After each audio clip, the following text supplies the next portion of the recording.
안녕하세요. 김열방 목사입니다.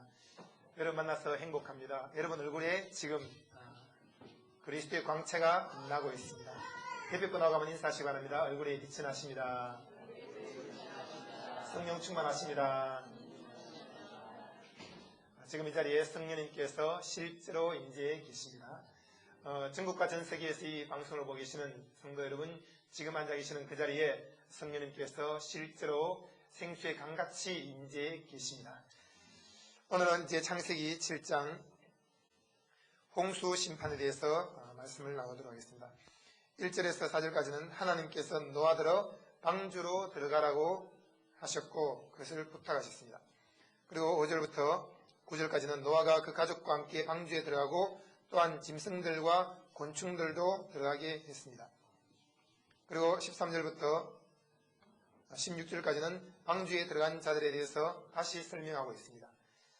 그리고 17절에서 24절까지는 홍수의 두려운 형편을 다시 자세하게 묘사를 하고 있습니다. 1절에 보시면 여호와께서 노아에게 말씀했습니다. 너는 내 온 집안 식구들과 함께 방주에 들어가라. 내가 이 세대에 내 앞에서 의로움을 내가 보았느니라. 너는 모든 정결한 짐승은 암수 7씩, 부정한 것은 암수 2씩을 내게로 취하며 공중의 새도 암수 7씩을 취하여 그 씨를 온 지면에 유정케 하라. 지금부터 7일이면 내가 40주야를 땅에 비를 내려 나의 지은 모든 생물을 지면에서 썰어버리리라 라고 했습니다. 하나님께서는 노아에게 방주를 만들라고 했습니다.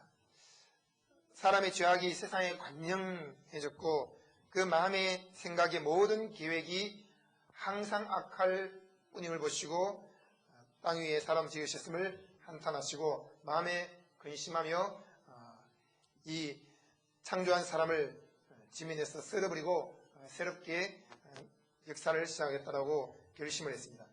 썰어버린다는 것은 씻는다, 빤다, 닦아낸다. 걱정과 근심으로 하나님은 인간의 죄악에 대해서 애정 어린 마음을 표현을 하면서 모든 오염된 것들을 깨끗하게 하겠다라고 작정을 하셨습니다. 그런 가운데 노아는 여호와께 은혜를 입었습니다. 노아는 의인이었고 완전한 자였고 하나님과 동행을 한 사람이었습니다. 노아에 대해서 먼저 잠시 여러분에게 설명을 해드리겠습니다. 노아는 첫째로 은혜를 입은 자입니다. 여러분, 우리 스스로의 힘과 능으로 이 땅에서 살아갈 수가 없고 하나님의 은혜를 입어야 합니다. 은혜라는 것은 긍휼히 여김을 받는다, 자비를 베풀었다, 불쌍히 여김을 받았고 선처를 베품을 얻었다는 것을 말하고 있습니다. 인간의 노력이 없이 하나님께서 값없이 우리에게 은혜를 베풀어 주셨고 이로 인해서 구원을 얻게 됐습니다. 너희가 구원을 얻은 것은 너희의 행위로 말미암은 것이 아니라 하나님의 선물이라. 하나님께서 은혜로 우리를 구원했다라고 말씀을 하고 있습니다. 여러분, 그리스도 예수로 말미암아 은혜를 입으신 것을 믿습니까? 에베소서 2장 7절에 말씀하기를 이는 그리스도 예수 안에서 우리에게 자비하심으로써 그 은혜의 지극히 풍성함을 오는 여러 세대에 나타내려 하심이라. 너희가 그 은혜를 인하여 믿음으로 말미암아 구원을 얻었나니 이것이 너희에게서 난 것이 아니요 하나님의 선물이라 라고 했습니다. 우리는 아무것도 한 일이 없음에도 불구하고 하나님께서 독생자 예수 그리스도를 보내서 이 땅에 나무에 매달려 십자가에서 살찢고 피 흘려 죽게 했습니다. 그 피로 말미암아 우리 모든 죄가 사함받게 되었으며 그 찢기신 살로 말미암아 우리는 모든 병에서 고침받고 또 그리스도와 연합된 삶을 살게 되었습니다. 우리가 한 일이 아무것도 없음에도 불구하고 예수 그리스도가 십자가에서 다 이루었다, 다 했다, 결제를 다 했고 값을 다 지불했고 대가를 치르었고 너희 대신 해야 될 일을 전부 다 했으므로 너희가 해야 될 것은 아무것도 없다, 단지 믿기만 하라고 말씀을 했습니다. 예수 그리스도는 우리의 범죄함을 인하여 십자가에 내어 중바되었고 우리의 의롭다함을 인하여 죽은 지 사흘 만에 부활했습니다. 여러분, 예수 그리스도가 부활하신 것을 믿습니까? 그리스도 안에서 죽은 바 되었고 우리는 다시 부활한 바 되었으므로 우리는 그리스도 안에서 그리스도의 의로 넘치게 선물을 얻었습니다. 노아가 은혜를 입은 것처럼 여러분도 하나님의 은혜를 입은 줄로 믿습니다. 한번 인사하시죠. 은혜가 당신을 덮고 있습니다. 날마다 살아가는 것이 하나님의 은혜요. 지금까지 살아온 것도 하나님의 은혜요. 우리는 아무것도 없었는데 하나님께서 우리에게 은혜로 모든 것을 주셨습니다. 여러분, 태어날 때 무엇인가 가지고 태어난 사람이 있습니까? 빈손으로 왔습니다. 그런데 태어나자마자 하나님은 부모님을 선물로 주셨고 또 형제를 선물로 주셨고, 그러니 이 얼마나 감사합니까? 또한 장성한 자가 되어서 하나님께서 또 결혼을 하게 하심으로 배필을 선물로 주셨고, 원래 아이가 없었는데 하나님께서 아이를 1명, 2명, 3명 낳게 하셨고, 그 자녀를 하나님 주신 상급으로 또 하나님 주신 기업으로 누리게 되었으니 얼마나 감사한지 모릅니다. 한 성도님이 목사님, 제가 아이 때문에 너무 힘들었어요. 잠도 못 자고, 때로는 이 아이가 왜 태어나서 나를 이렇게 힘들고 피곤하게 만드나, 그런 생각이 가끔씩 없지 않아 들었습니다. 그런데 말씀 듣다 큰 깨달음을 얻었습니다. 하나님께서 주신 이 자식이 여호와의 주신 기업이라는 것을 알았습니다. 여러분, 하나님은 우리를 기업으로 삼으셨고 우리를 반드시 성공시키고 계십니다. 또 우리에게 자식을 주셨는데 그 자식이 기업이에요. 그러니 하나님 주신 기업은 결코 싸구려 기업이 아닙니다. 여러분, 우리의 자녀 한 명 한 명이 100조 원짜리인 것을 믿으십시오. 100조 원짜리 기업을 키우는 것입니다. 남편이 나가서 돈을 벌어오고 직장생활 하지만 그것을 가지고 아내에게 생활비를 줍니다. 그 생활비를 가지고 나는 집에 있으면서 먹고 마시고 잠자고 이렇게 아이들과 함께 지내기만 하면 되나, 그런 생각 버리고 내게 맡겨진 이 아이를 키우는 것이 하나님의 기업을 키우는 것이기 때문에 이 얼마나 값진가. 100조 원짜리 기업을 키우기 위해서 남편이 벌어다 준 돈을 가지고 이 100조 원짜리 기업에다 투자를 하는 거야. 그렇게 생각한다면 여러분, 주부들이 집에 있어 가정을 돌보고 자녀를 키우는 것이 얼마나 큰 일인지 모릅니다. 남편은 고개 숙여 100분 감사 또 감사해야 됩니다. 남편들이 한번 인사하세요. 아내에게 감사합니다. 남편만 사업을 해서 돈을 벌어오고 큰 기업을 일으킨 것이 아니라 아내가 자녀를 키우는 것이 하나님의 기업을 키우고 있다는 것, 100조 원짜리 아니 1000조 원짜리 기업을 키우고 있다는 것을 믿고 그 자녀에게 먹을 것 잘 먹이고 또 좋은 공부도 시켜주고 책도 사주고 아이에게 이 의와 성령 충만과 건강과 부유함과 지혜에 대한 천국 복음을 잘 전달해서 그 아이가 하나님의 건강한 기업으로 클 수 있도록 도와주시기 바랍니다. 이 하나님의 은혜예요. 하나님의 은혜예요.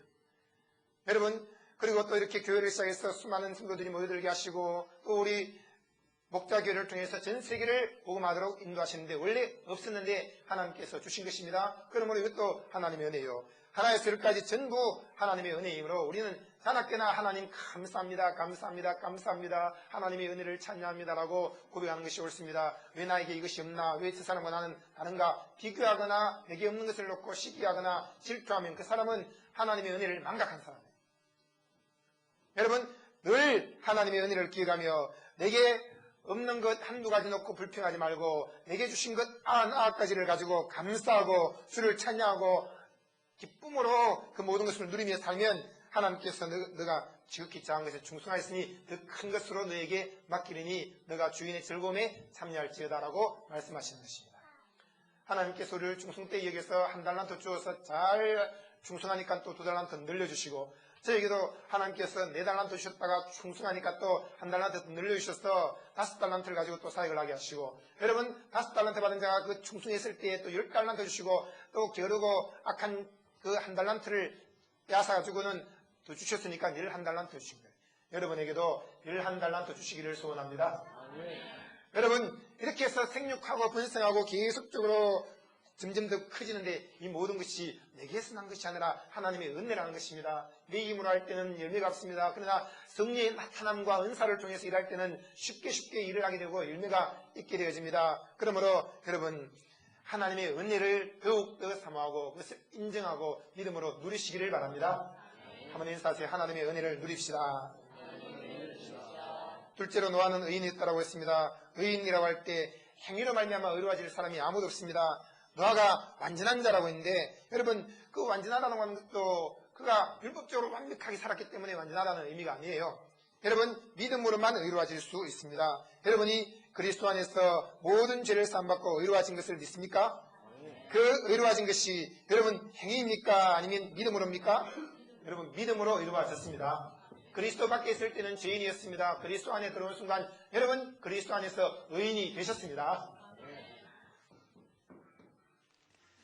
성경의 로마서 10장 1절에 말씀하기를 내가 증거하노니 저희가 하나님께 열심히 있으나 지식을 쫓은 것이 아니라 하나님의 의를 모르고 자기 의를 세우려고 힘써 하나님의 의를 복종치 아니하였느니라. 그리스도는 모든 믿는 자에게 의를 이루기 위하여 율법의 마침이 되시느니라. 모세가 기록하기를 율법으로 말미암는 의를 행하는 사람은 그 의로 살리라 하였거니와 믿음으로 말미암는 의는 이같이 말하되 내 마음에 누가 하늘에 올라가겠냐 하지 말라 하니 올라가겠느냐 하는 것은 그리스도를 끌어내리려는 것이고 누가 음부에 내려가겠냐 하지 말라 하니 내려가겠냐 하면 그리스도를 죽은 자 가운데서 모셔 올리려는 것이라. 그러면 무엇을 말하느냐? 말씀이 내게 가까워 내 입에 있으며 내 마음에 있다 했으니 곧 우리가 전파하는 믿음의 말씀이라. 믿음으로 말미암아 의로워졌다는 거예요.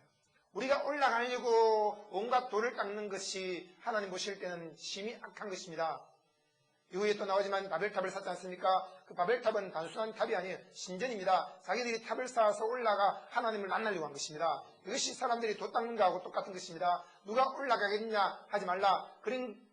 그렇게 말한 것은 올라가신 그리스도를 끌어내리는 것이다. 누가 음부에 내려가느냐 하지 말라. 그것은 바로 음부에 내려가신 그리스도를 끌어올리는 것이라. 예수 그리스도께서 우리 대신 모든 죄를 짊어지고 십자가에 매달려 죽으심으로 말미암아 음부에 내려갔습니다. 예수님께서 우리 대신 죽은 지 사흘 만에 부활하심으로 하늘로 올라갔습니다. 그러므로 우리는 깊은 돌을 닦으려고 하지 말고 높은 경지에 고행을 하려고 하지 말고 우리는 예수 그리스도를 믿음으로 말미암아 그리스도 안에서 의롭다함을 얻었다는 것을 인정하시기를 바랍니다. 여러분 예수 그리스도 안에서 믿음의 말씀을 통해서 의로워졌습니다. 여러분 한 분 한 분 그리스도 안에서 의인이 되었습니다. 한번 인사하세요. 의인 만나서 참 기쁩니다. 다 의인인데 뭘 기뻐요. 여러분 교회 바깥에 나가면 의인이 없습니다. 의인이 없나니 하나도 없다고 했습니다. 예수 믿지 않는 사람들은 그들이 죄로 말미암아 죄인이 된 것입니다. 그러나 그리스도 안에서 우리가 의인 되었기 때문에 이 교회 안에 오면은 의인의 회중이에요. 의인들을 많이 만납니다. 그러나 교회 밖에만 나가면 벌써 의인들이 아니라 죄인들입니다. 여러분 이 의인의 회중에 참여해서 예배하는 것이 얼마나 영광스럽고 감사한지 몰라요. 여러분 그리스도 안에서 의인이 되었으므로 항상 당당하게 자신있게 살아가시기 바랍니다. 하나님께서 의인을 돌보고 계십니다. 사람이 마음으로 믿어 의에 이르고 입으로 신하여 구원에 이릅니다. 예수 그리스도께서 죽은 자 가운데서 부활하신 것을 믿기만 하면 우리의 마음에 의롭감을 얻게 되고 구원을 얻게 되어집니다. 이것이 바로 기쁜 소식입니다. 믿음으로 말미암아 의로워진 사람은 행복합니다. 이란 것이 없이 하나님께 의로 여기심을 받은 사람의 행복에 대하여 다윗이 말한 바 그 불법을 사하심 받고 그 죄를 가려우심 받은 자는 복이 있고 주께서 그 죄를 인정치 아니하실 사람은 복이 있도다. 그런 적이 행복이 누구에게냐? 믿음을 통하여 의롭감을 얻은 사람에게다 라고 말씀을 하면서 로마서 4장에 아브라함이 하나님을 믿음에 이것을 의롭다고 인정하셨다고 성경에 말씀하고 있습니다. 여러분 우리가 하나님과 그의 아들 예수 그리스도를 믿음으로 말미암아 의롭다함을 얻었습니다. 여러분 그리스도 안에서 의인이 되었습니다. 오직 의인은 믿음으로 말미암아 살아갑니다. 노아가 의롭다함을 얻은 것은 하나님을 믿음으로 가능해진 것이었습니다. 여러분 믿음이 없이는 기쁘시기 못하나니 하나님께 나아간 자는 반드시 그가 계신 것과 또한 자기를 찾는 자들에게 상 주시는 믿어야 할지니라고 말씀을 했습니다. 히브리서 11장 5절에 믿음으로 노아는 아직 보지 못하는 일에 경고하심을 받아 경외함으로 방주를 예비하여 그 집을 구원하였으니 이로 말미암아 세상을 정죄하고 믿음을 쫓는 의의 후사가 되느니라 하고 기록하고 있습니다. 여러분 믿음으로 노아는 의롭다함을 얻었고 믿음으로 노아는 의의 후사가 되었습니다. 여러분 그리스도 안에서 모두 의의 후사가 되었습니다. 그리고 노아는 당대의 완전한 자였습니다. 이것은 율법적으로 완벽한 삶을 살았다 그런 의미가 아니에요. 노아도 실수하고 허물이 있고 죄도 있습니다. 때로는 부정한 점들이 있습니다. 그런데 이 노아가 완전한 자라는 것은 무엇을 의미합니까? 완전한 믿음으로 행했다는 거예요. 하나님은 아브라함에게 너는 내 앞에 완전하라 했습니다. 그것은 율법적으로 티끌만큼도 실수하거나 죄를 짓지 말라. 그렇게 살 수 있는 사람은 아무도 없습니다. 예수 그리스도밖에 없습니다. 그런데 하나님께서 아브라함에게 내 앞에서 완전히 행하라는 것은 무엇을 말합니까? 의심하지 말라는 거예요. 완전한 믿음으로 살라는 것입니다. 여러분, 하나님은 우리가 완전한 믿음으로 살기를 원하십니다. 티끌만큼도 의심치 말고 흔들리지 말고 요동치 말아라. 수많은 사람들이 우리에게 와서 요동케 합니다. 또 율법적인 것들을 가르치려고 합니다. 그리고 세상적으로 방탕하게 살자라고 유혹합니다. 그런 가운데 우리는 완전한 믿음을 갖고 살아야 합니다. 예수 그리스도를 믿음으로 말미암아 의로워졌다는 것이 완전한 믿음입니다. 그리고 그 예수 그리스도를 믿는 믿음으로 계속 살아갈 때 성령 충만한 삶을 살게 되고 건강하고 부유하고 지혜로운 삶을 살게 된다는 것이 완전한 믿음이에요. 여러분, 기도하고 구한 것을 받았다고 믿고 티끌만큼도 의심치 않는 것이 완전한 믿음입니다. 여러분, 저를 보세요. 여러분, 그리스도 안에서 완전한 믿음을 가졌습니다. 한번 인사하세요. 당신은 완전한 믿음을 가졌습니다.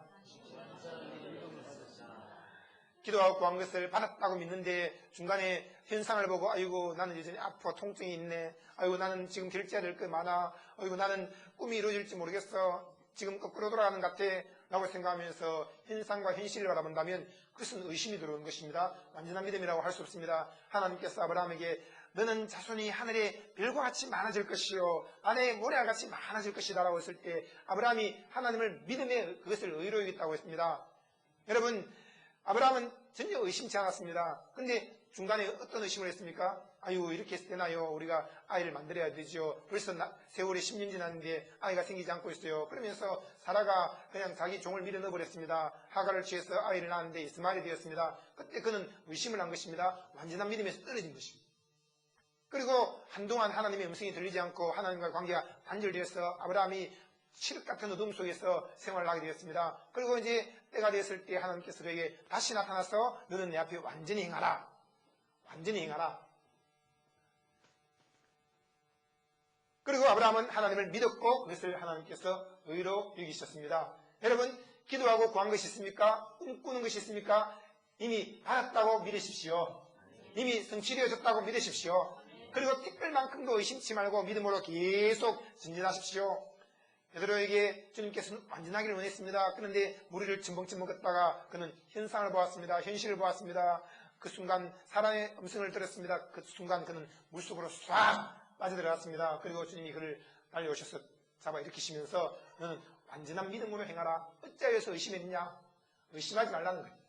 여러분, 우리 목자교회가 300만 명이 모여서 예배하고 있음 감사합니다 했을 때 여기에 대해서 특별만큼도 의심하지 마십시오. 제가 볼 때 우리 교회 성도님들은 믿음이 너무 좋아요. 저도 뭐 전혀 흔들림이 없지만 옛날에 한두 번 흔들린 적이 있습니다. 정말 이게 될까? 오늘 이제 성경 보시면 알겠지만 하나님께서 모든 동물을 다 끌어모아서 방주에 들어가겠습니다. 노아가 스스로 동물 한 마리라도 끌어올 수 있는 게 아니에요. 그가 산 꼭대기에 올라가서 도끼를 들고 그냥 콱 찍습니다. 그럴 때 수많은 사람들이 그 도끼 찍는 소리를 듣고는 깜짝 놀랍니다. 이 무슨 소리야 이거? 왜 산 꼭대기에서 이상한 소리가 나는 거야? 다 쳐다보니까 그 노아가 방주를 짓겠다는 거예요. 그 한번 처음 찍을 때 그때 수많은 사람들이 미쳤다고 말합니다.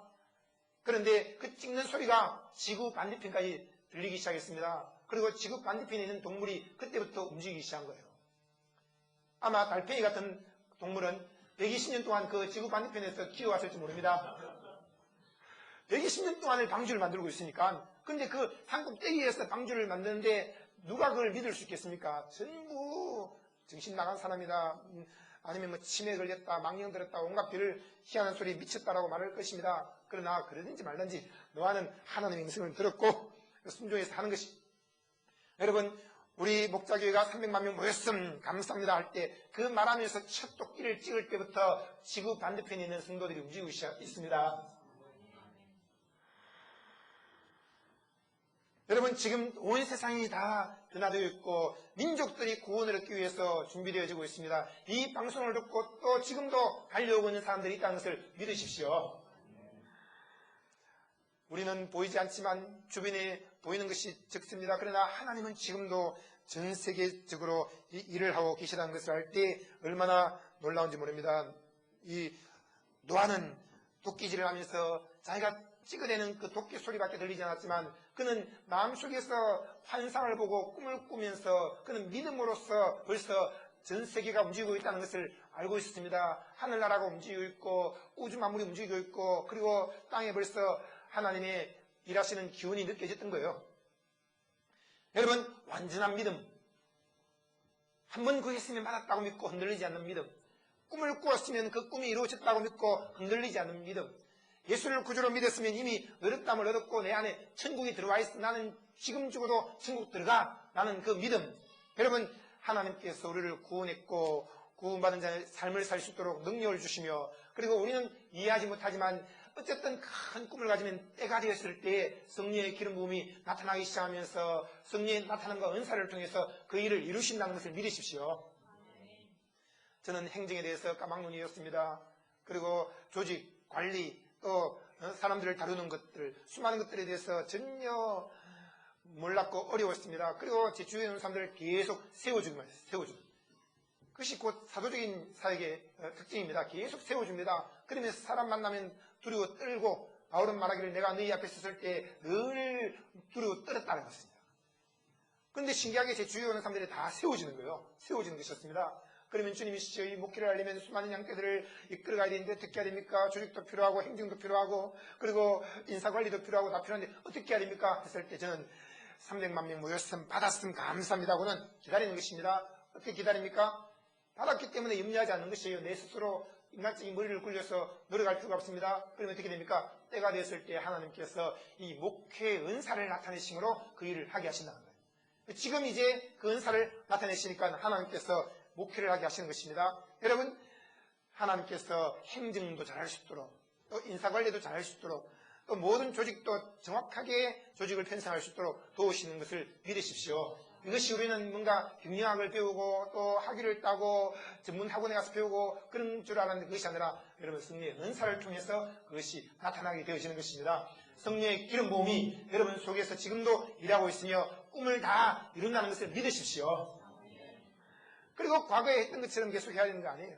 과거에 내가 한 가지, 두 가지, 세 가지 했으면 때가 됐을 때 하나님께서 새로운 기름 부음과 새로운 은사의 나타내심을 줄 때는 우리가 그 과거에 했던 것에서 새로운 것을 더해서 더 큰 일을 하는 것입니다. 하나님께서 2007년도에 여러분에게 새로운 은사를 나타내고 있는 것을 믿으십시오. 여러분, 꿈은 때가 되면 태어나는 것이. 의심치만 말라.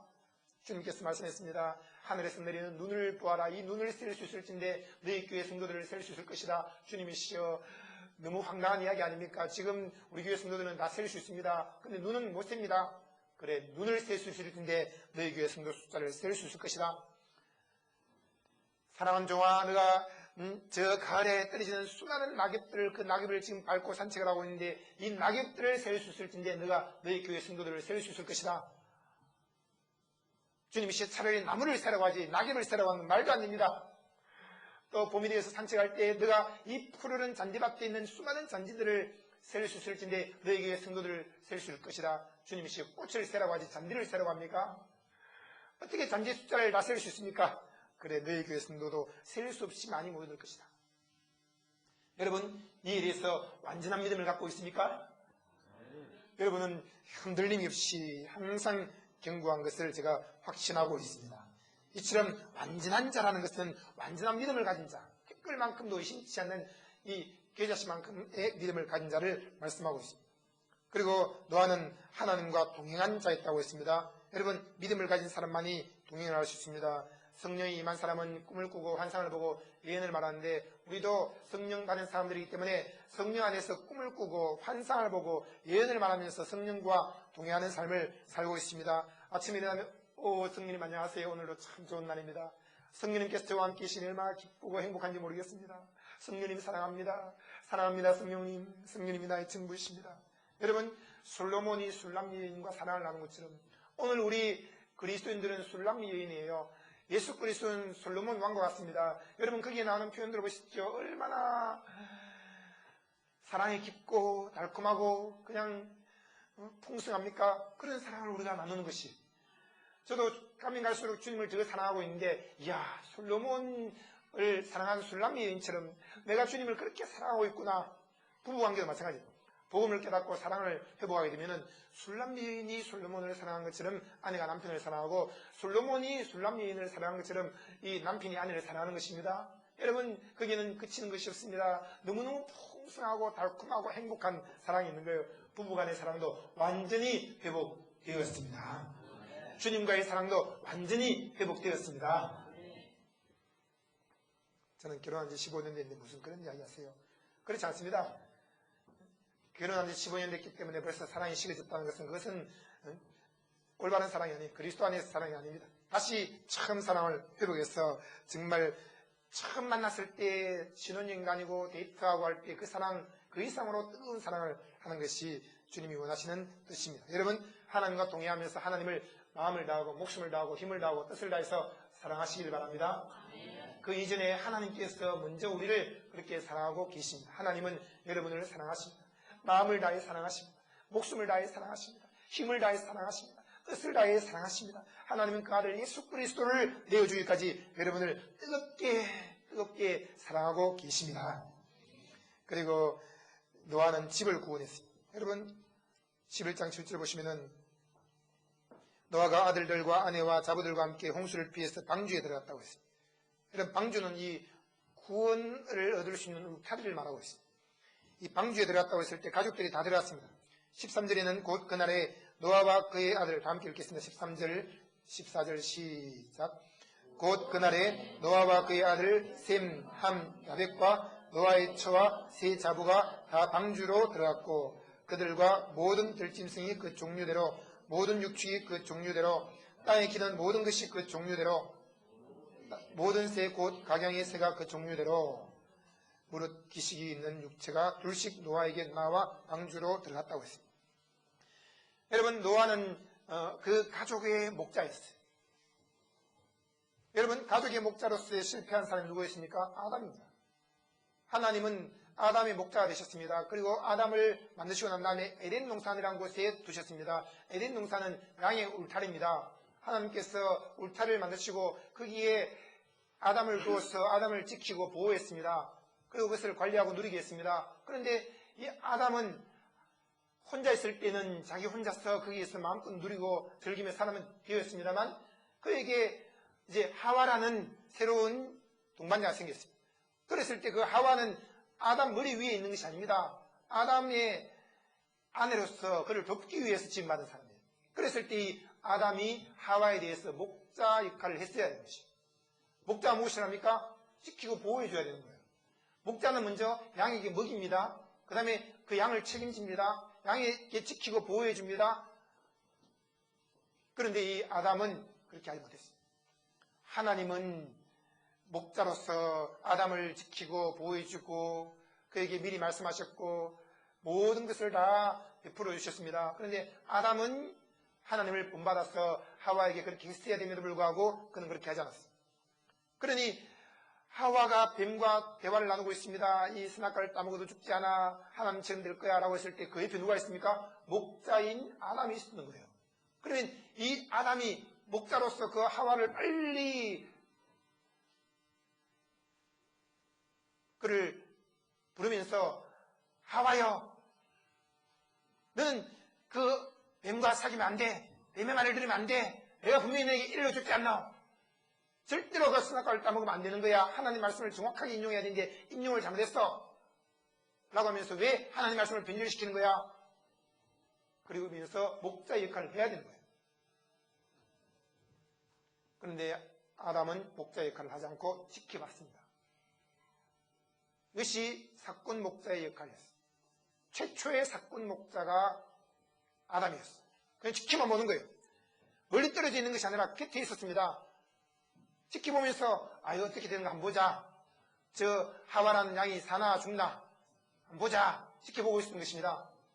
그런데 하와는 그냥 아담의 돌봄을 받지 못했기 때문에 순식간에 미혹되어서 선악과를 따먹게 되었고 그가 가져온 것을 아담이 먹었습니다. 목자도 함께 먹고 함께 같이 죽게 된 거예요. 이런 이야기들이 후손들에게 전해졌을 때 결국 여러분 가인과 아벨을 보세요. 가인은 말합니다. 내가 내 아우를 지키는 자입니까? 내가 그를 모릅니다. 라고 했을 때 너는 아우에 대해서 목자 역할을 해야 한다. 형은 동생에 대해서 목자 역할을 해야 되는 거예요. 근데 나는 아벨을 모릅니다. 내가 아우를 지키는 자입니까? 라고 했다는 것은 뭡니까? 이 사꾼 목자를 말하고 있는 것입니다. 여러분 형제들끼리의 관계도 회복하십시오. 형은 동생을 챙겨야 됩니다. 그리고 그를 이해하고 어떻게 생활하는지를 알아야 되는 것이고 그리고 그를 지켜줄 수 있어야 되는데 그가 방탕한 길을 가건 세상적으로 가건 하나님 말씀에서 빗나가서 이단에 빠졌건 말건 상관하지 않고 뭐 때가 되면 돌아오겠지 내버려 두는 것 그것은 목자의 역할이 아닌 것이에요. 여러분 목자로서 가족들 전체를 챙겨야 될 의무가 아들에게 있고 또 아버지에게 있고 그런 것을 맏며느리에게 있고 그걸 기억해야 됩니다. 가인은 목자의 역할을 하지 않고 오히려 그 동생 양을 쳐 죽여버렸어요. 불러내어서 이리 와봐 하고는 그냥 쳐 죽여버리고는 모른다고 했어요. 그러나 하나님은 가인에 대해서 선한 목자가 되셔서 그를 보호해 주었습니다. 그래서 사람들이 나를 죽일 겁니다 라고 했을 때 아니야 내가 너를 보호해 주겠다. 그리고 그를 돌아올 때까지 유기 상태로 내버려 두셨습니다. 그러나 그건 더 방탕해졌죠. 하나님은 그가 돌아오기를 계속 기다리셨습니다. 그는 바로 탕자를 기다리는 아버지처럼 끊임없이 기다리셨는데 그 가인은 끊임없이 교만하고 방탕하고 이 나쁜 양. 여러분 목자 양들을 키우는데 나쁜 양이 있어요. 자기 고집대로만 하고 그리고 자꾸 땅을 파면서 그걸 빠져나가려고 하고 그럼 다른 양들도 자꾸 빠져나가도록 꼬시가 들고 나가고 나쁜 양들이 있어요. 근데 이 가인이 최초로 나쁜 양이에요. 또. 어쩔 수 없이 하나님은 그 가인을 내버려 둘 수밖에 없었습니다. 여러분 이 사건에 보시면 에녹은 이제 그가 목자 역할을 그렇게 많이 하지 못했습니다. 그는 복음 전도자 에녹은 이제 선지자였습니다. 그랬을 때 그는 하나님과 동행하면서 그 자기 가족을 돌보았는데 이제 선한 목자의 모습이 나오는 것을 노아를 볼 때 알 수 있습니다. 노아는 선한 목자였습니다. 자기 가족에 대해서 목자 역할을 잘 한 사람이었습니다. 여러분 성경에 말씀하기를 주 예수를 믿으라 그러면 너와 내 집이 구원을 얻으리라고 했습니다. 우리가 주 예수를 믿고 선한 목자 역할을 잘 하게 되면 가족 전체가 구원을 받는 거예요. 제 아내가 그랬습니다. 처음 예수를 믿고 순수한 믿음으로 또 온전한 믿음으로 생활을 했습니다. 그런데 선한 목자 역할을 잘 했을 때 집안 식구들 전체가 다 구원을 얻게 된 것입니다. 저도 선한 목자 역할을 하고 있습니다. 그래서 집안 식구들이 전부 다 지금 온전한 복음으로 계속 변화되고 있습니다. 여러분 그냥 내버려 두는 것이 아니라 가르쳐 지키게 하라고 성경이 말씀하고 있습니다. 가르쳐야 하는 거예요. 여러분 오늘부터 선한 목자 역할을 감당하시기 바랍니다. 이 노아는 목자의 일을 했던 것이에요. 그랬을 때 그는 하나님이 목자라는 것을 알았습니다. 창세기 6장 20절 보시면은 새가 그 종류대로 육축이 그 종류대로 땅에 기는 모든 것이 그 종류대로 각기 둘씩 너에게로 나아오리니 그 생명을 보존케 하라. 여러분 하나님께서 모든 육축들을 노아에게로 나아오게 했습니다. 그러니까 모든 육축들의 목자는 누굽니까? 하나님이에요. 사람들의 목자도 하나님이시고 노아는 이것을 보면서 하나님은 선한 목자로서 모든 살아있는 것들을 이끄시는 분이구나. 그들을 책임지시고 돌보시고 그들을 먹이시는 분이구나. 여러분 하나님은 얼마나 선한 목자이신지 공중에 나는 새들도 먹이십니다. 들에 빈백한 바도 입히십니다. 목자의 아들은 먹이고 입히고 챙기고 가르치고 돌보고 그런 일들이에요. 하나님께서 우리 목자교회 모두에게 목자의 은사를 주신 줄로 믿습니다. 여러분 남편들이여 아내를 잘 지키고 보호하십시오. 또 아버지들이여 모든 가족들을 잘 지키고 보호해서 그들을 가르쳐 지키게 해야 됩니다.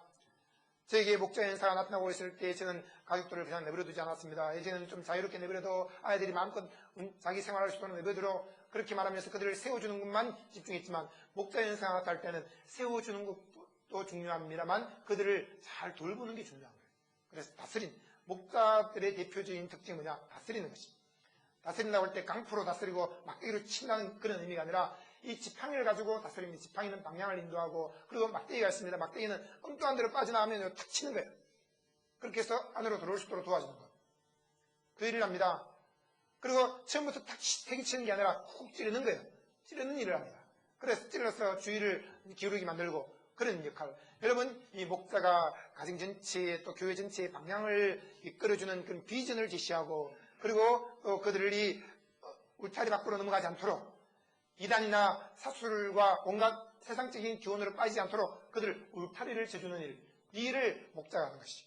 근데 노아는 그 일을 참 잘했습니다. 그랬을 때 모든 사람들의 목자가 되어서 그들을 다 이끌고 싶었지만 하나님도 그렇게 최선을 다했지만 사람들이 방탕했고 악하여 제약이 관여하게 되었을 때 노아는 최소한 자기 가족들에 대해서는 목자 역할을 한 것입니다.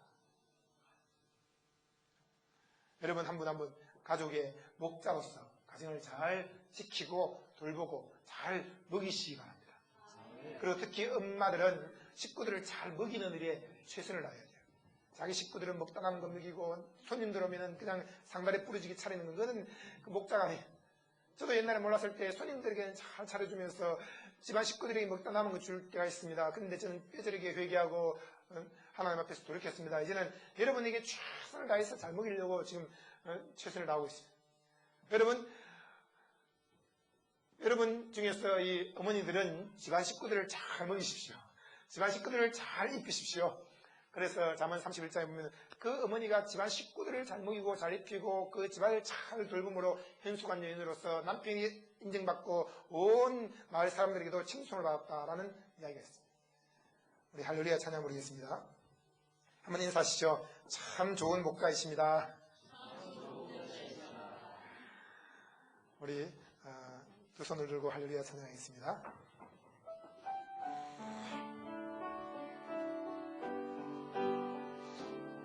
할렐루야 할렐루야 할렐루야 할렐루야 할렐루야 할렐루야 녹음을 진짜 할렐루야 할렐루야. 하나님께서는 교회에 5가지 은사를 주셨는데 사선, 복목교, 사도, 선지자, 복음전도자, 목사, 교사입니다. 아브라함 같은 경우는 사도적인 사역을 했습니다. 그리고 선지자는 에녹입니다. 에녹은 예언을 하면서 선지자의 사역을 했고 오늘 이 노아는 복음전도자였습니다. 그리고는 노아는 또 목자였습니다. 목자였습니다. 여러분 베드로후서 2장 5절에 보면 의를 전파한 노아다라고 기록이 되어 있어요. 믿음으로 말미암아 의로워진다라는 이 의를 전파한 노아는 복음 전도자였습니다. 수많은 사람들을 향해서 너희들이 돌이켜라 돌이켜라 라고 하나님을 믿으라 라고 외친 그런 복음 전도자의 사역을 한 사람이 있습니다. 노아는 집을 구원한 목자였습니다. 여러분 이처럼 노아는 7가지의 삶을 살았는데 첫째는 은혜를 입은 자, 둘째는 의인이었고 셋째는 망대의 완전한 자였고 그리고 넷째는 하나님과 동행한 자였고 5번째는 집을 구원한 목자였고 6번째는 의의 후사였으며 7번째는 의를 전파한 전도자라고 성경은 말씀을 하고 있습니다. 여러분들도 이와 같은 삶을 사시기를 주님의 이름으로 축원합니다. 가족의 목자, 여러분 하와의 목자는 아담이었고 가족의 목자는 노아였고 만물의 목자는 주님이십니다. 우리는 목자로서의 사명을 잘 감당해야 됩니다. 성경부 팀장들이 있습니다. 또 여전도 회장이 있습니다. 남전도 회장이 있습니다. 이들도 목자로서의 역할을 잘 감당해야 됩니다. 그래서 이 식구들이 어디에서 무엇을 하고 있는지 어떻게 지내고 있는지도 알아야 될 것이며 그리고 수시로 전화를 하기도 하고 전화를 받기도 하고 서로 교제를 나누고 또 그룹들끼리 서로 교제 나눠야 됩니다. 사도행전 2장 41절에는 저희가 사도의 가르침을 받아 서로 교제하며 기도하기를 전혀 힘쓰고 하나님을 찬미했을 때 하나님께서 구원받는 사람을 날마다 더하게 하셨다라고 말씀을 하고 있습니다. 여러분 사도의 가르침은 무엇입니까? 바로 사도의 가르침은 성경 전체를 가르치고 있지만 그 중에서도 사도의 가르침은 명확합니다.